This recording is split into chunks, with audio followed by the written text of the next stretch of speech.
Hello, hello, and welcome back to Voice of Cards. Where we last left off, we explored the entire, I'm going to say, eastern side of the world here, and tried to pick up all the treasures, pick up all the secrets. Found a very optional boss, I'm guessing, down here in the south.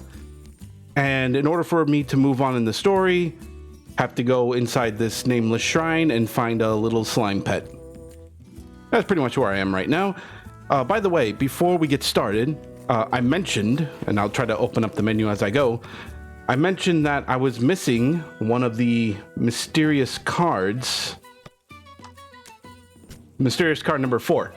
So I happened to find it.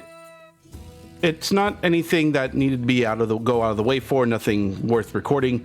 But I just went back to the previous town before Unionville, which was the Woodlander town. And there was apparently a second person that needed help. I helped him out. He gave me the card. Boom, bada, bing, bada, boom, bada, bada, bada, bing, bada, and a story. In any case, I've now learned that in any town there could be multiple people that need help, and multiple people can give me these mysterious cards. So I gotta be sure to keep an eye out for every NPC. Make sure to talk to them after every major event. So the person that I needed to help only appeared after saving, I can't remember her name. This girl's mom, Riddis. I'm sorry, Riddis. I'm sorry. I don't mean to forget your name. To save her mother from the burning house. The man showed up near the well of that town. So, yeah, something worth noting. In the future, talk to everyone after every event. All right. With that all sorted out, let's jump into the shrine. Now, they said that the slime was seen heading northwest. So this is obviously the place the Flobby would go, and I was right. Check the nameless shrine for any sign of Mr. Flobby. If you don't remember the last video, or you haven't seen the last video, I tried coming in here earlier and realized that there's going to be a lot of ground to cover. So I came back later. In the dimness of the shrine, you should probably proceed with caution.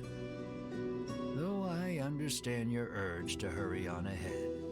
Oh no, you're absolutely right. In any dungeon, I don't care if this is a kind of a fantasy RPG super adventure tally-ho kind of game. No, treading carefully in any cave and dungeon is good. Steadily, taking it one step at a time. You take a good look at the floor and see it lined in trails of viscous liquid. No doubt a slime or 200 have passed through here. Oh no. Look, I've learned from episode 1 of Goblin Slayer, okay? You don't charge on ahead. That will cause you a lot of problems. Then again, I did explore this part of the area, so I may as well just jump over here. It looks like poor Mr. Flobby is being held captive by the mystery man. Hand over that slime, you shout to the man in the dark. You speak as if I kidnapped him, he remarks, curtly turning to face you. Yes. When your eyes finally adjust to the surrounding darkness, you realize the man's clothes look eerily similar to Melanie's. Melanie's mouth falls open in surprise. It seems the man has noticed Melanie as well. It looks like the two know each other.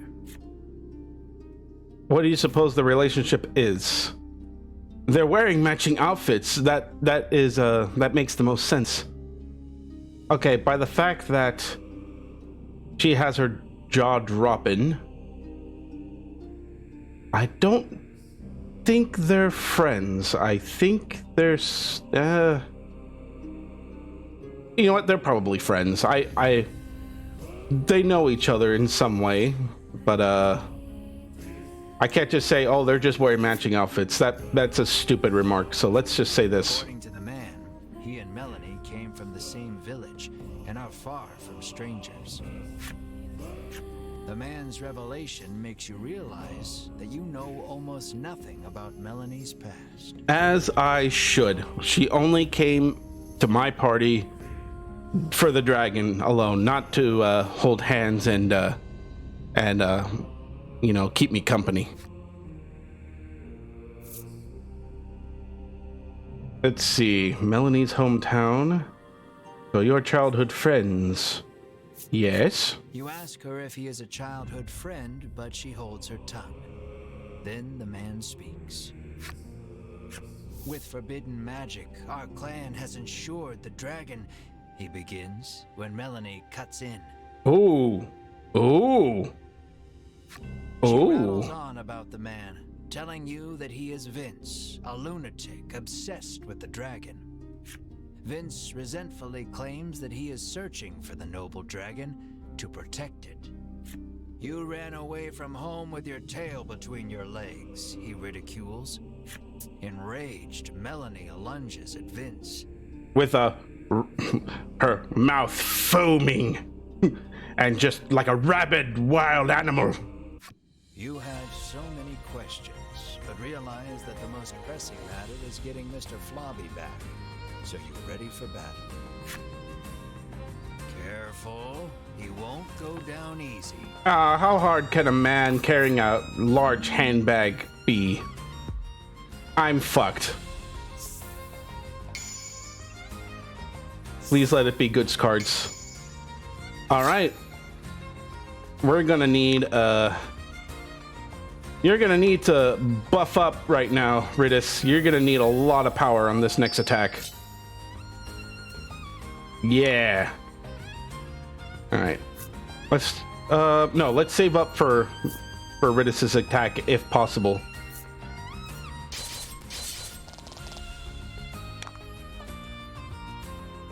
Yeah, just, you know what? We can use one for regenerate. Make sure, our little Mar is ready.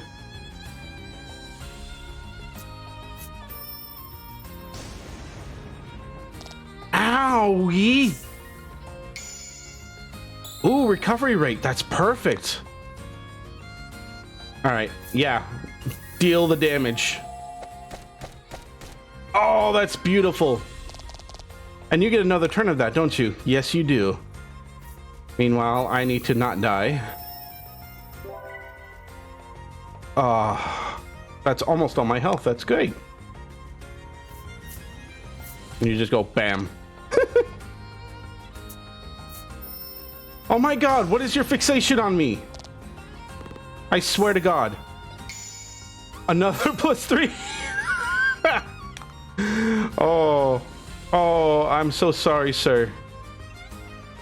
I guess we're just gonna keep going on. We're just gonna keep going the distance. Oh, okay, so it's only good for one turn, but it doesn't matter. He's super dead. During the fight, Vince asks, "Do you know the truth about that village?" No. The headman may look like a nice old man, but he keeps those little monsters around too. He begins, but before he can finish, Winifred, Hedwin, and Berwin of the Ivory Order appear. As they should. The three brush you aside, fixing their attention on Vince. "So you are the one who disturbs the peace," they exclaim, then charge at him. The Ivory Order and that false justice they serve are the true evil here, he retaliates, fighting back.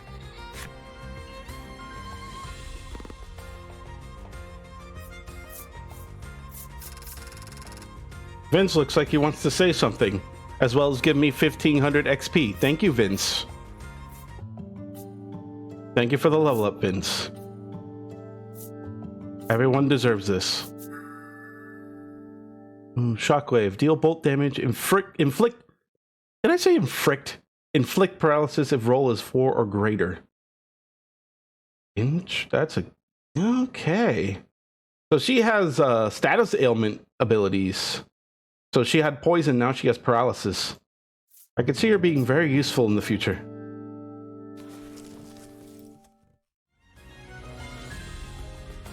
Seeing the two parties occupied with each other, you realize this is your chance to grab Mr. Flobby. Get the slime! Don't care about Vince. Vince, fuck you. Vince is on equal footing with the three from the Order. You realize then that he wasn't fighting in earnest against you earlier. Engrossed in their battle, the combatants pay you no mind. So Vince took it easy on me. Perhaps wary of humans, Mr. Flobby dashes out when you draw near. Oh, come back. You know, this is exactly like Charlotte.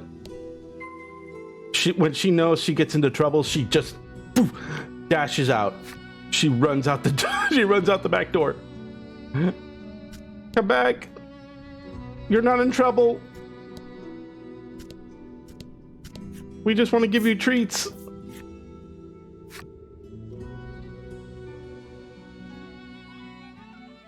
Charlotte has been extremely active as of late.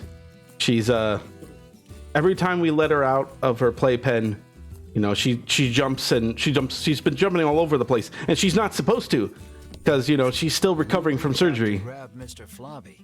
He suddenly attacks. Lower Mr. Flobby's stamina to calm him down. How do we do that?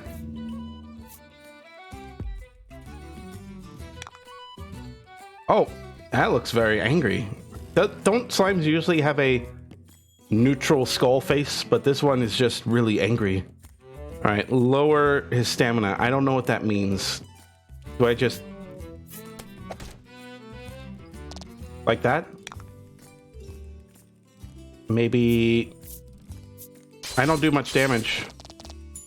Never mind, I already killed him. He's fine, right? Flobby's gonna be fine with. I didn't earn any experience. Oh no. Oh no. Exhausted from the fight, the raging Mr. Flobby finally stops attacking. But Oh, I guess he always had that face. Come to his senses. He glares warily at your party. Find something to help return Mr. Flobby to normal. Oh, I know. A sword. Just here's a way to calm you down. This mistral blade through your freaking gelatinous body. No, we're going with the handkerchief. You wipe Mr. Flobby's mouth with the handkerchief you received from the girl. Then you hear a quiet voice speak. That's not my mouth, Mr. Flobby murmurs bashfully. Yeah, I knew it. They had a different picture for Flobby. It looks like for angry slime. Your scent on the handkerchief returned him to normal. Having regained his senses, Mr. Flobby heads back to the village. You place the increasingly sticky handkerchief in your bag. If that's not his mouth, then what is it? We have to ask these questions, or we will never know the answer. Or some questions are just best left unanswered, right? Lappy approaches and tells you that Mr. Flobby has returned. Talk with Mr. Flobby now that he is safely within the confines of Unionville. Yes, I'll speak with a slime. That sounds like a great idea. The girl is ecstatic that Mr. Flobby is finally back home. Oh yeah, she looks terribly excited here. I'm happy for you, Melanie says with a smile as she returns the handkerchief. Just throws it at the girl's face. The girl bows her head and thanks you deeply. Mr. Flobby looks as slimy as ever. You just hope it's a happy slime. The headman wants us to bring Mr. Flobby to him. Would you mind, you ask? Of course not. But bring him back soon, she answers with a bright smile. This is the point where we find out that the headsman is doing something extremely gross to the monsters. Oh, I suppose I'll just sit next here. Maybe the headman there is actually eating the monsters to gain their power. Good. I'd like to know his flip side story, Mr. Flobby.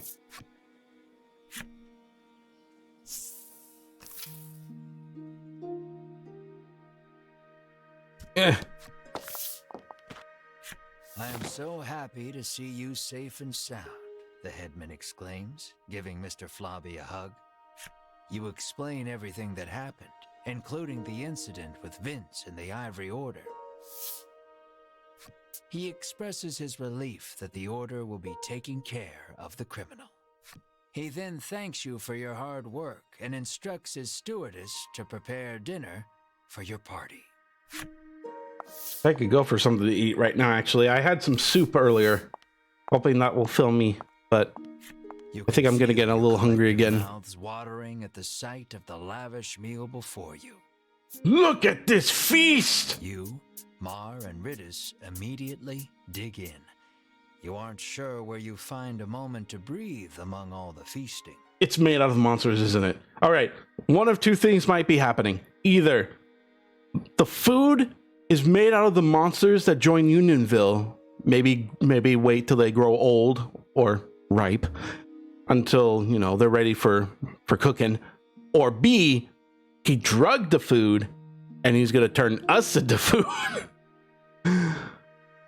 Maybe not turn us to food, but definitely hold us for some reason. Those are my two theories. All right. And next. Please, eat to your heart's content, the headman insists with a smile. Once your belly is full, you realize that Mr. Flobby is gone. And then... Room for dessert? The headman asks, offering you a plate of slimy jelly. You feel your stomach churning at the very sight of it. Here it comes. The color strikes you as familiar, and the stickiness sends a shiver down your spine. That's it. Let's think more eating.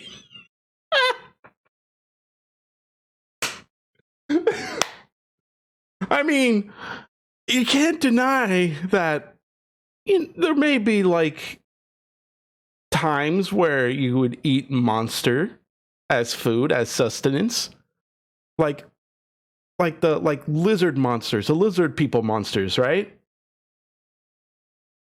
Could taste like chicken. But we got to be inquisitive about this because, you know, story. Is this Mr. Flobby? You ask the headman, your voice trembling in disbelief. The headman looks at you with a plain expression, one that holds no malice. Is that a problem? He questions back. Yes. This dish is a masterpiece, he remarks with a light-hearted chuckle as he gazes at the jelly. And I have you brave heroes to thank for it. Had you not brought that slime back, we would not be able to enjoy this exquisite dessert. Wow. All right. Yeah, I'm speechless as well. Take your leave of Unionville. Yep. That's usually your cue to leave. Anything else he could say? He asks, seemingly concerned at your silence.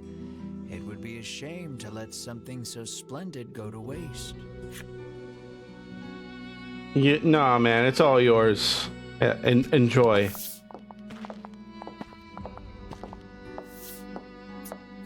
You move to leave, but the headman stops you. But he's back there. What the hell? I try to get my meat while it's still young and tender, but at least your pet is very plump, he remarks, licking his lips.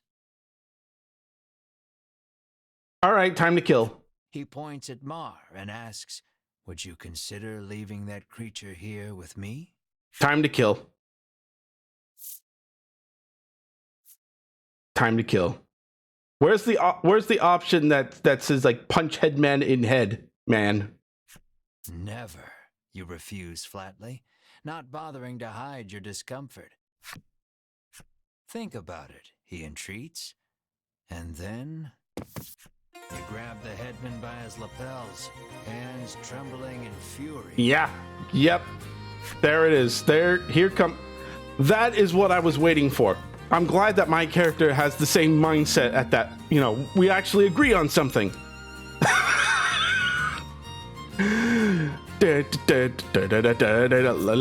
Night lightning strikes. RN Jesus is with me on that one.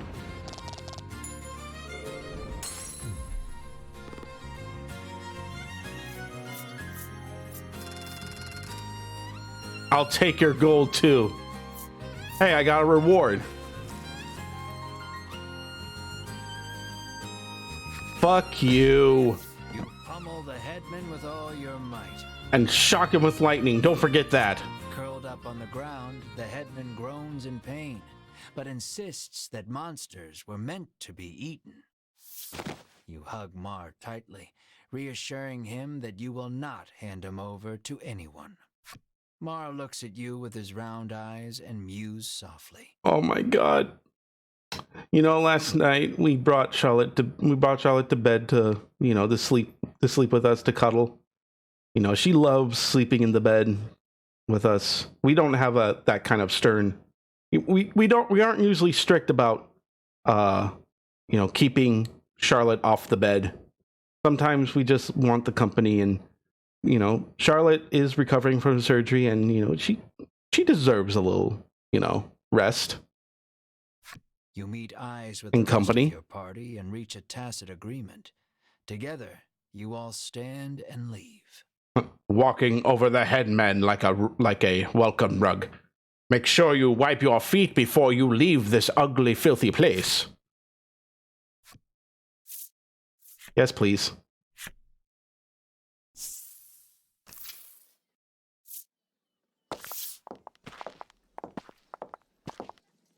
As you are about to leave the headman's house, though, the old man suddenly charges at you from behind. But Mar, the keener of you two, is quick to block his path. With a crash, Mar and the headman tumble to the ground. From the headman's hand falls a small blade. It clatters to the ground, covered in blood. The fuck? Did he accidentally stab himself? You take the injured Mar to an inn where you can watch over him. Oh no! Did Mar get stabbed? You gaze at the unconscious Mar with concern. Despite the shallow wound, no amount of medicine seems to rouse Mar from the bed. Was that poisoned? I heard that my friends were in danger, so I came as quickly as I could, Lappy says. No. As he reaches Mar's bedside, he leans over and licks his wound. This is what-you-call-it extract, he shouts. What?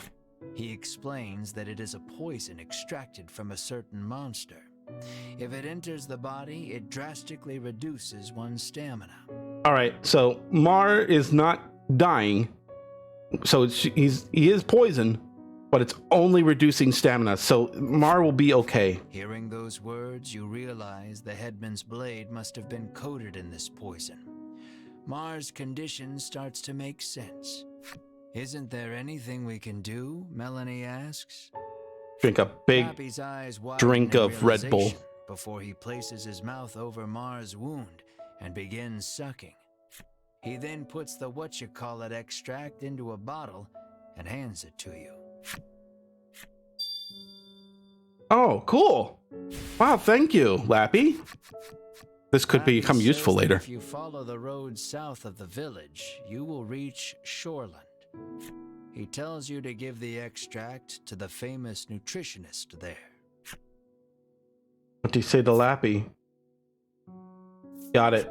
Realizing that you are at fault for this, you don't hesitate to undertake the quest. All right. This is strange. The extract comes from a monster, so it should have no effect on one, Lappy remarks with a curious tilt of his head. R is removed from the party. Okay. Set up my party? I guess so. I mean, shouldn't it already be set? No, everyone's fine. Maybe put Melanie in the middle? Guess it doesn't really matter. All right. Thanks, I guess. So it should have no effect on one. So Mar is not an actual monster. I thought a beast of that I'm not size sure what would that keep means, it out though. of house and home, she remarks, no doubt talking about Mar. Oh, well, thank you very much. Oh, I'm sorry. My little Mar is in bed rest, recovering from poison. But sure, yeah. Just eat you out of house and home. That's fine. Yeah, whatever. All right. Now, this is every major event. This is a major event that happened. So, is the headman still here? I gotta look. They can't just have the headman back at his place, right? Okay, good. Headman's gone. I wonder what happened to him, though. I mean, what did the people do to him? The little orc pouts, wondering where the headman went in such a hurry. I see, he ran off. All right. I'm gonna talk to everyone here because, like I said, every major event, I would talk to people. The goblin dutifully tends his flower bed, eagerly anticipating the day they bloom. Okay, not a lot of people worry about the headman. Weird. Wait, what? The girl sighs. You're dirty again, she says, wiping a slime's mouth. This is Mr. Globby, Mr. Flobby's cousin, she tells you. Mr. Flobby, you're alive. Oh, that's sad. That's so fucking sad. The girl sighs. You're dirty again, she says, wiping Mr. Flobby's cousin, Mr. Globby. Thank you for correcting yourself, narrator. Okay. Picture books are for kids. Having no interest in children's picture books, you continue on your way. The headman's guilty pleasure of eating monsters has reached the ears of the people, and he has been chased from the village. Oh, thank goodness. The man looks sad, saying he cannot believe no one realized he was eating children. Thank goodness. Okay, so he didn't escape. He was chased out. People know now that he's just a motherfucker. The woman narrows her eyes at your group and says, "Now that I think about it, you all look suspicious to me." Well, thank you. My big friend is gone, says the furball sadly, after realizing Mar is nowhere in sight. Don't worry, he's gonna be okay. I'll make sure of it. I talked to that woman over there, right? I don't remember.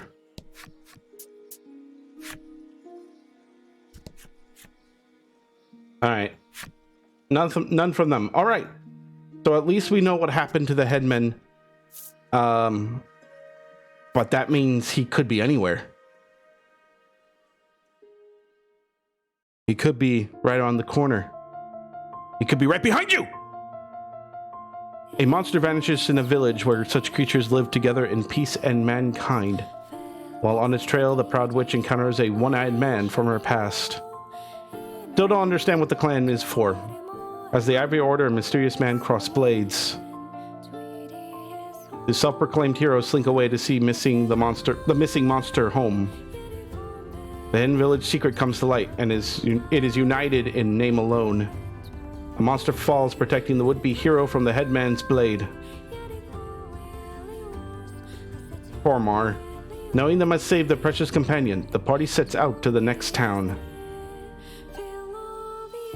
There they meet two stalwart men who devote their lives to nutrition!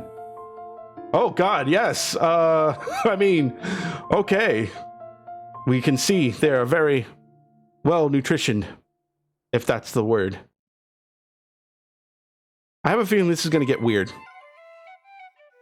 Alright, we already know where Shoreland is. We've explored this entire eastern side. Not including the treasure that I still need to find. I'll still figure it out. I'll make sure to record it. All right. Anyway, Shoreland.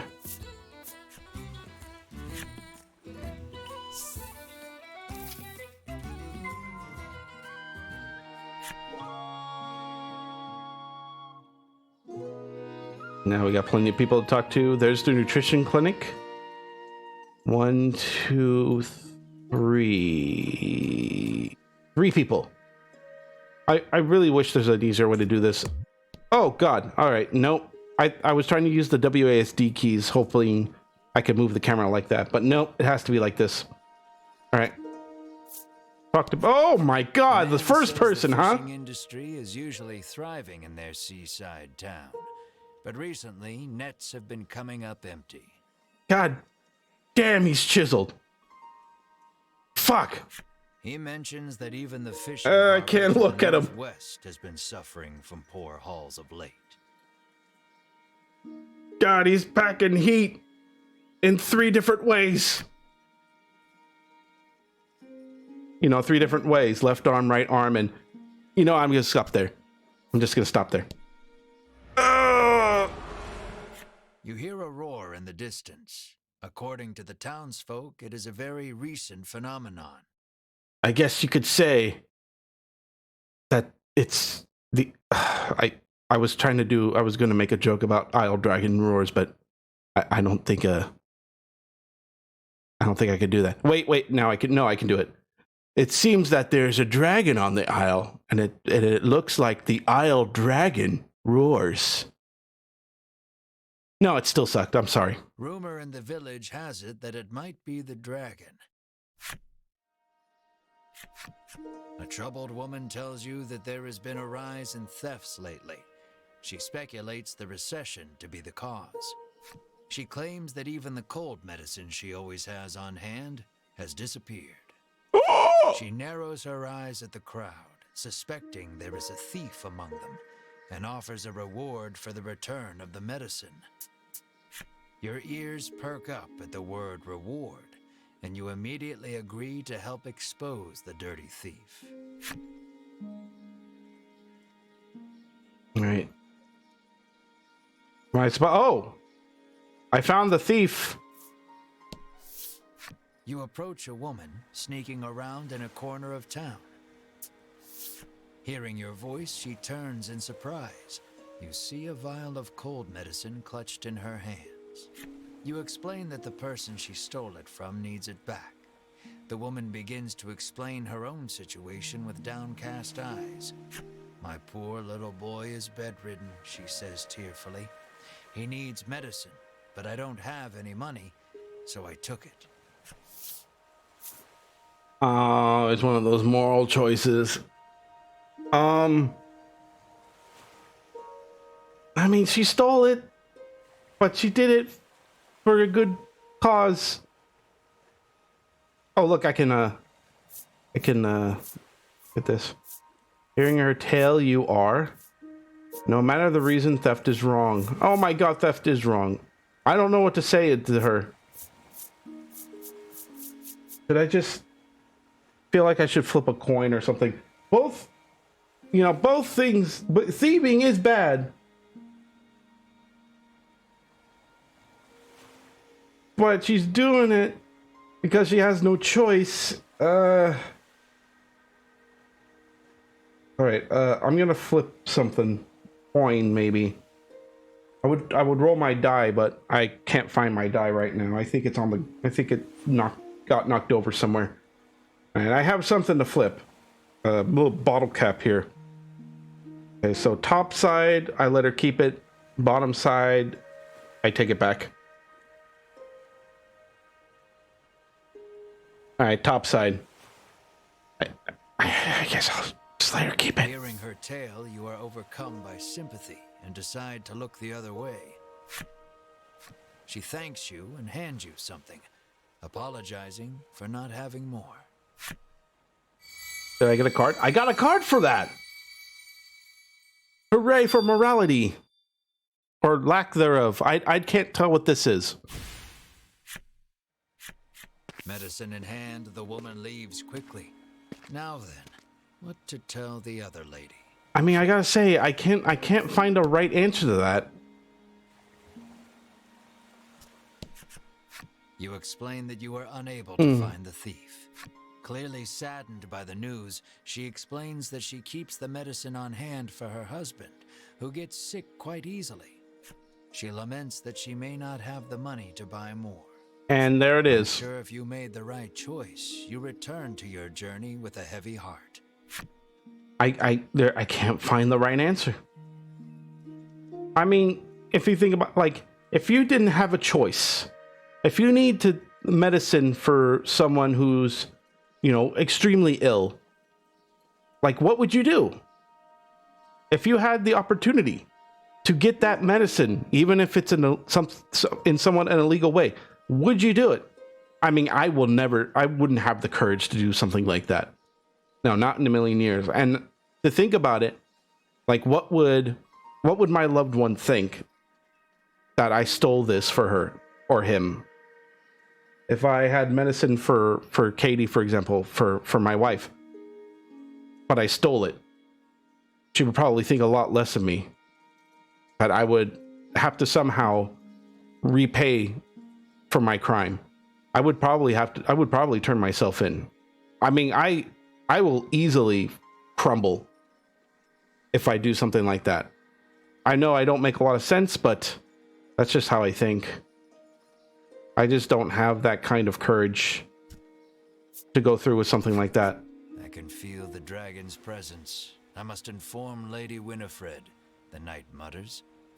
You feel impatient, determined not to let the order beat you to it.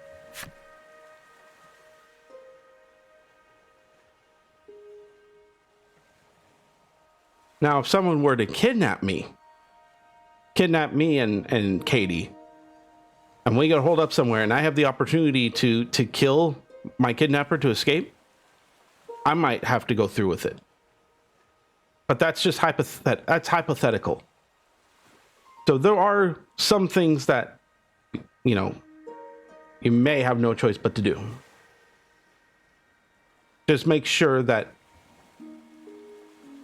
when you do it, you have no regrets doing it.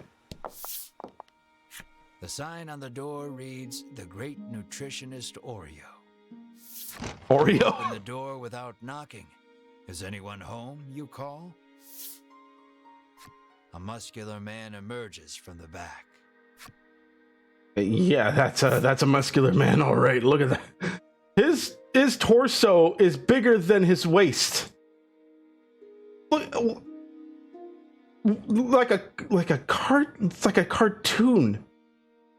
Like, has the big muscular upper body and like really tiny legs and waist. It's like he skipped leg day. Look at that toned physique. We got the wrong house. I would like, oh, sorry, just turn away. Look at it. Praising his musculature seems to put him in high spirits. Anyone can achieve a body like this with the proper diet, he explains. So why don't we enjoy a life of love and nutritional meals together? Have mercy, you think? Then immediately change the subject. I doubt that could be achieved with just dieting. You politely ask if he is the nutritionist. Indeed, I am the nutritionist Oreo, he answers. He says he has been studying dietetics here for many years. You hand Oreo the extract and explain that your comrade is now bedridden because of it. He stares at the extract for a long time, and then opens the bottle and laps at the liquid inside. That's poison, Melanie shouts in alarm. The man insists that he'll be fine with his expertise of nutrition, and insists that knowledge is power, as if that will help somehow. Regardless, it seems he managed to grasp the composition of the poison with that lick, and starts concocting a nutritional supplement to counter it. However, he says he needs a spry fish, which has been difficult to catch lately. I wonder if I have to go to some kind of, I don't know, harbor. He needs a special fish to make the necessary supplement. Maybe somewhere at a harbor. How do I apply to Oreo? When he Yeah. explains that you can catch one in the surrounding sea, Riddis confidently interjects. She shows you a page from her ancient tome, which explains the ecology of the fish in detail. Of course it would have it. It knows flute songs. It knows about fortunes from catching a dragon, and now the ecology of fish. You know, it's a common tome. It's called Everything That Riddis Makes Up by Riddis. That book comes in handy from time to time, Melanie remarks in surprise. Oreo gasps as if remembering something. He says that his son went out fishing and, with a bit of luck, may have already caught a spry fish. It sounds like his son is fishing on the wharf. You decide to go find him. The wharf! Looks like I gotta go to Oreo's son. Oh, Oreo. I wonder if his son's name is Milk! Because, you know, you can't have Oreos without milk. All right. I'm prepared. Water and call out to him. I only saw him for a second during that cutscene, so let's see him. Good He turns around God. And flexes, shouting out suddenly, "Power is power." He flexes. Power is power. Oh, yeah. You stare, enchanted by his bulging musculature. There is no doubt in your mind that this is Oreo's son. Oh, no, he's handsome. He asks if you have business with him. Apparently, I do. Look at that toned physique. Praising his musculature seems to have his spirits. Sorry for the squeaky chair. Anyone can achieve a body like this with the proper exercise, he explains. So why don't we cast our needless garments aside and train together? No, I'd like to keep my garments on, thank you. Have mercy. In the meeting. Oh, God. I have a cold. I shouldn't be laughing like this.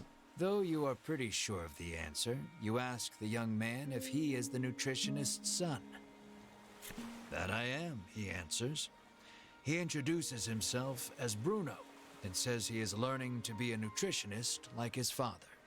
You introduce yourself, expressing to him that you are a hero on a journey and require a spry fish to save your ill comrade.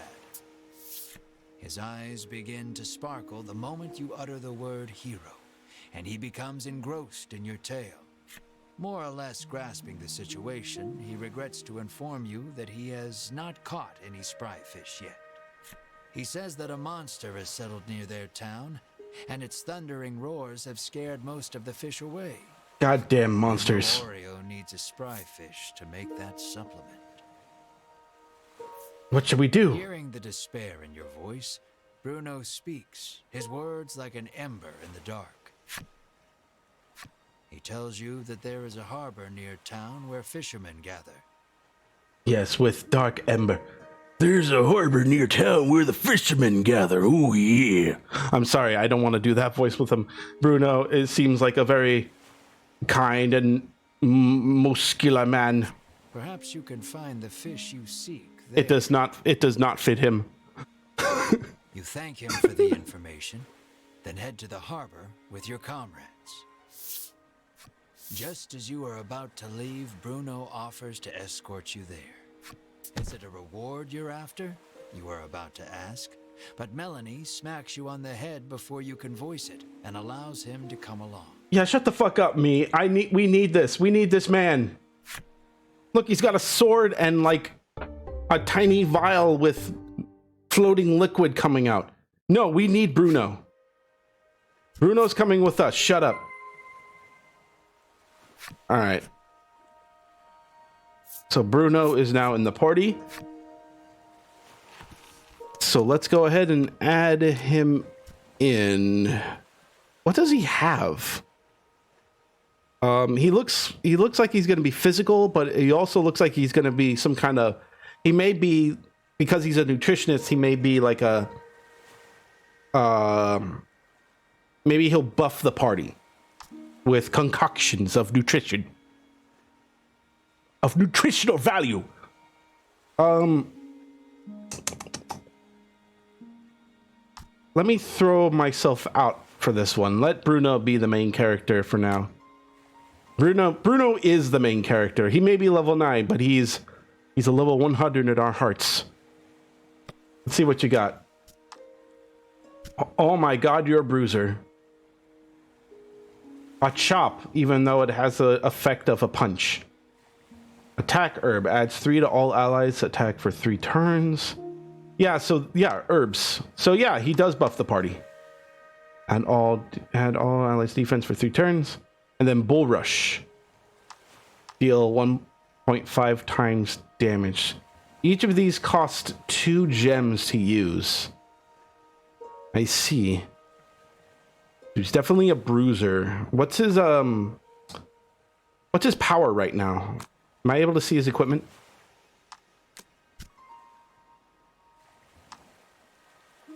Oh, he is exactly like... He's like part Mar, part me, I guess. All right. I think I got the gist of it. I can give him accessories too. And apparently he does not wear armor because Bruno doesn't need armor. You know, his muscles is all the protection he needs. His muscles. Oh boy. But I don't have a healer now. Maybe I should leave myself in. All right, so instead of me, we'll take away Ridis. I think either way it's going to be pretty difficult in gem conservation. But Melanie does have the meditation skill that I can put on her. Let me see. Not abilities, skills. Sorry this is taking so long, but let us... Yeah, generate 2 gems. Let's get rid of Thunder... No, that's her AoE. Cost 3 gems. Let's see. I could get rid of Zephyr. Zephyr is not 100% usable. I think this will work just fine. Yeah. All right. The charge spell would be good to have for her. I think we're good. All right, Bruno. Join the party. Wait a minute. I did not... I forgot if there are any... Yep, armor. All right. If I need to jump cut, I'll jump cut after spending on equipment. So let's take a look around. Deep Talons. Oh my goodness. So that's a Mar weapon. Current gear, current gear, current gear. Oh, that's good armor. With -2 speed.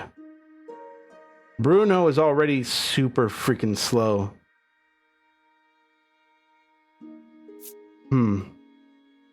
Oh, you know what? I also realized at the start of the video that the Knight's Chainmail that I had would have also gone to Ridis.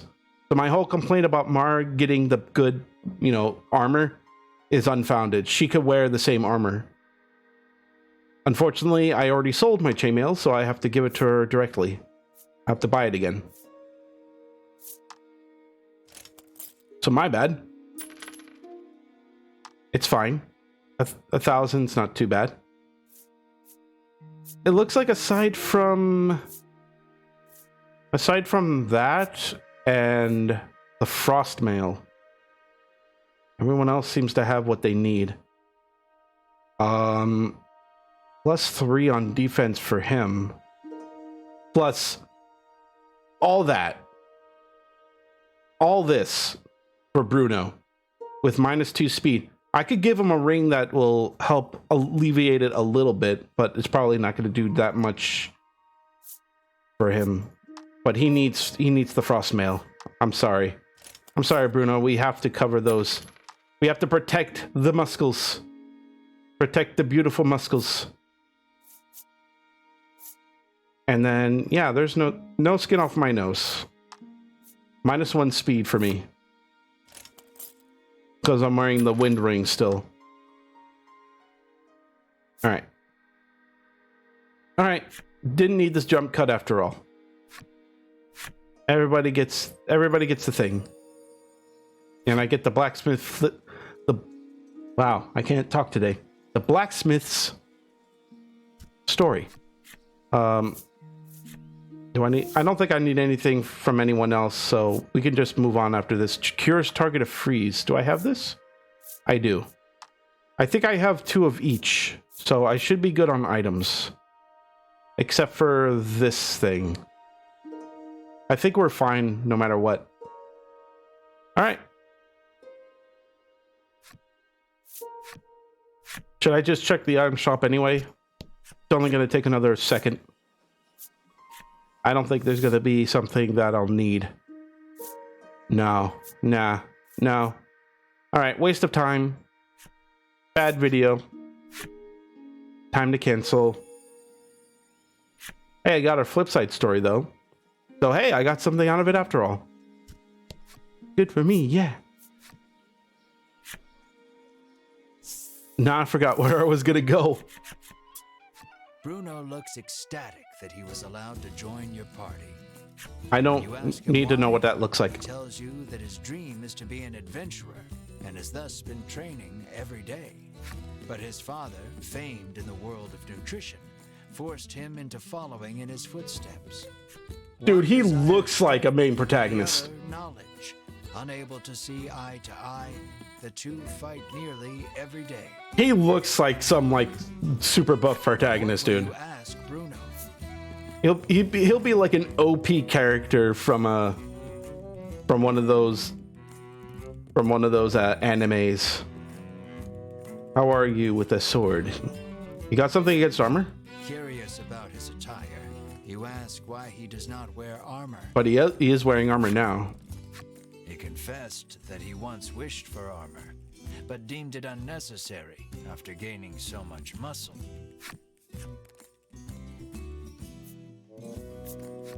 You ask Bruno about his sword arm, saying you are something of a swordsman yourself. Bruno replies that he specializes in hand-to-hand combat, then flexes his bulging biceps as proof. Apparently, he only carries around a sword to look like an adventurer. Got it. In that moment, you realize something. While his passion for being an adventurer is true, he is dumber than a sack of rocks. The words "birds of a feather flock together" run through your mind, but you quickly chase them away, afraid of what that means for you. Don't worry, I am in the same ballpark. Now I understand why his chop attack looked like a punch effect. I think the chop is just his hand going karate chop. All right, it looks like it could be the Baron Harbor, right? All right. Before I move on, I want to check something out really quick. Does Bruno have any abilities? He does. He has waterproof. Decreases water damage by 5. Interesting. I thought it would have like a really rare passive where he gains attack power the less armor he wears. It would make him more true to his character. All right, so there's a few people I can talk to. We'll go one at a time. He has been fishing for several days, having decided not to return home empty-handed. He hopes his wife and child back in Shoreland are well. Don't worry, they're like just down a ways. You could just go back and see how they're doing. The woman says she has been waiting Really? for days, worried about her husband, who has yet to return. All right. Fair enough. Fair enough. We got muscle men, and now we got caked up women. I got it. It's fine. Muscle maiden. Fair. All right, that's fine. I'm good on. Okay, here more. Okay, more muscle. Been disturbing the seas and scaring away all the fish. More muscle men. He sighs, lamenting that his catches have been poor as a result. I'm feeling uncomfortable with all the muscle men and women in this area. I'm sorry, muscle maidens. Me and my jolly fat self, though. A rough-tempered piscator stands there, having just returned from fishing.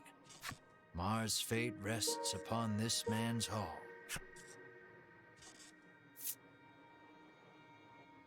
Any bites? Terrible, he says, showing you the few fish he's caught. Inside, you see I see. a spry fish, Bruno shouts. You ask him if you can have the spry fish, but he says he won't give it up for free.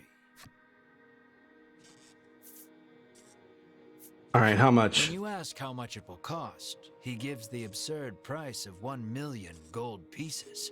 I'm gonna need to loot a lot more chests for that. Heartless, Riddis pouts.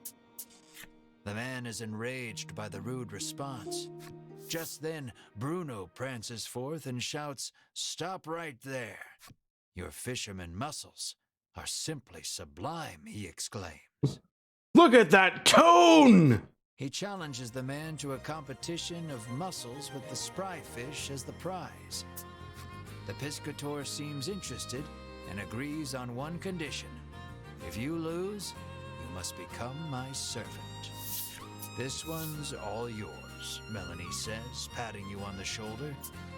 Then let the carnival of might and muscles begin, Bruno roars, completely fired up.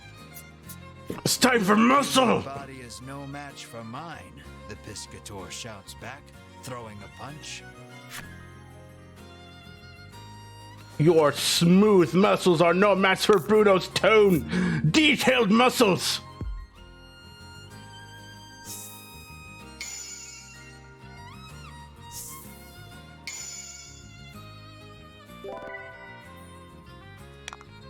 Oh, that was fortunate. Now watch as my muscles become even more muscular.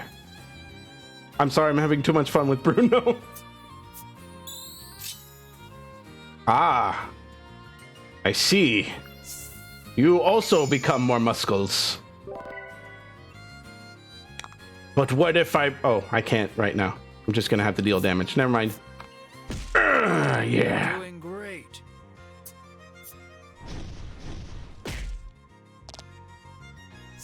Fuck you.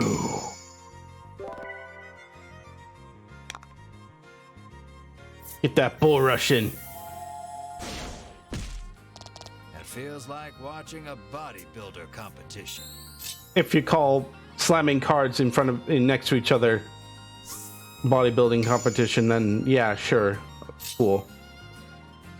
Ah, that might not bode well for me.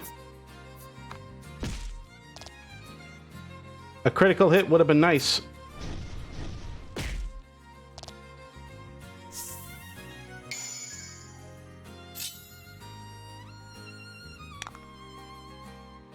Finish him off with a bull rush.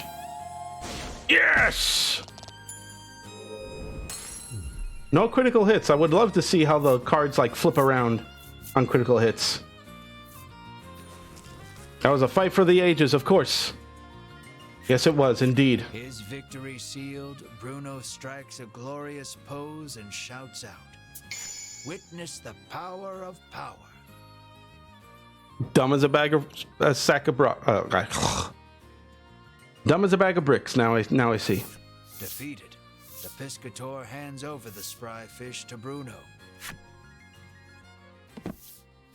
Bruno extends a hand to the piscator, who has fallen to his knees. With a serene smile, he takes the offered hand. Respect. Unspoken friendship begins to form between the two. Or at least, you hope that's what the prolonged silence between them means. Yeah, of course. Once you go into a fight, two muscular men fight, they both leave satisfied, knowing a fight well fought. That's the rule. All right. Do I need? Okay. Oh, You can't go in there. That's the ocean. no shit. I wanted to go back to Bear Harbor just to be safe because, like I said, after a major event, go talk to everyone again. I didn't stand a chance against you, the Piscator admits, gazing adoringly at Bruno. Not too adoringly, I hope. Oh, I got the flip side story. That's nice. All right. Nothing new. Nothing new. Nothing new. All right, just checking. All right, so we'll go back. We're gonna go and turn in the spry fish. We're gonna get Mar healthy again. It's all thanks to Bruno.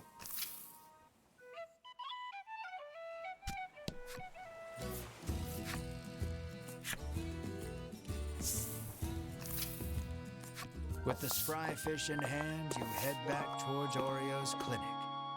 Bruno looks at your group sadly, reluctant for this little adventure to end. Well, what are you gonna do, Bruno? Yeah. Things gotta happen. You hand the fish to Oreo and ask him to make you the supplement. Give me a moment, he says, then takes the fish and heads into the back.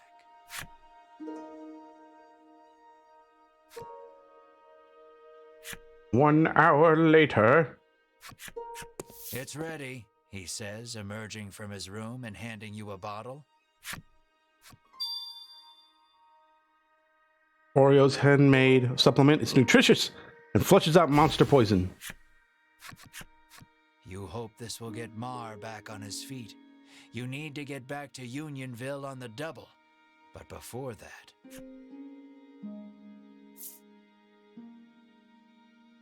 Well, take care. Words aren't necessary. You wordlessly extend a hand to Bruno. Bruno takes your hand and gives it a firm shake. And breaks it. You can feel the bones in your hands splintering. You just hope Bruno has enough self-restraint not to shatter them completely.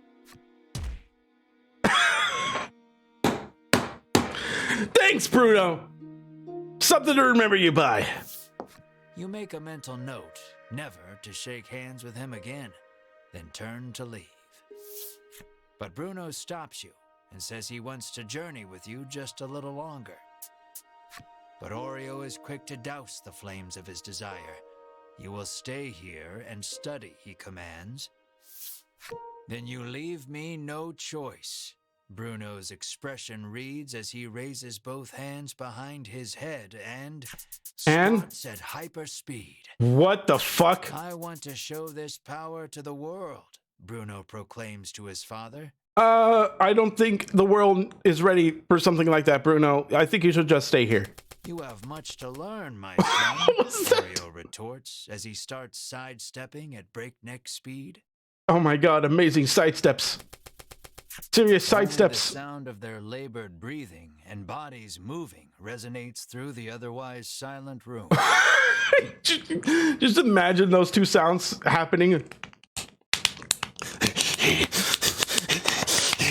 Yes. Masters, yes.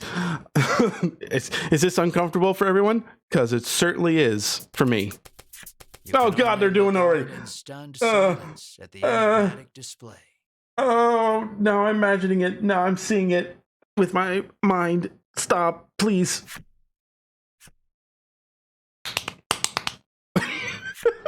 This is weird.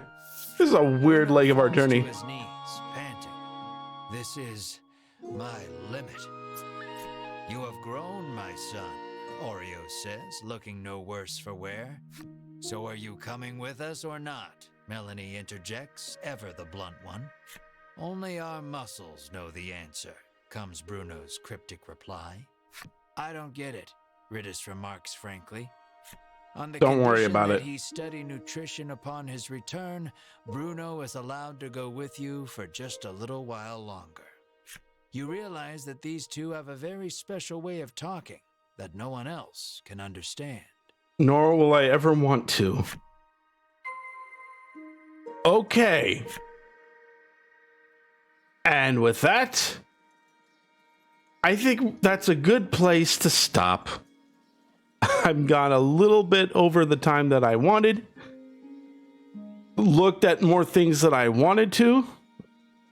Seen more things that I shouldn't have seen. But hey, I'll just go ahead and stare at the wood for a little bit, thinking about my life choices.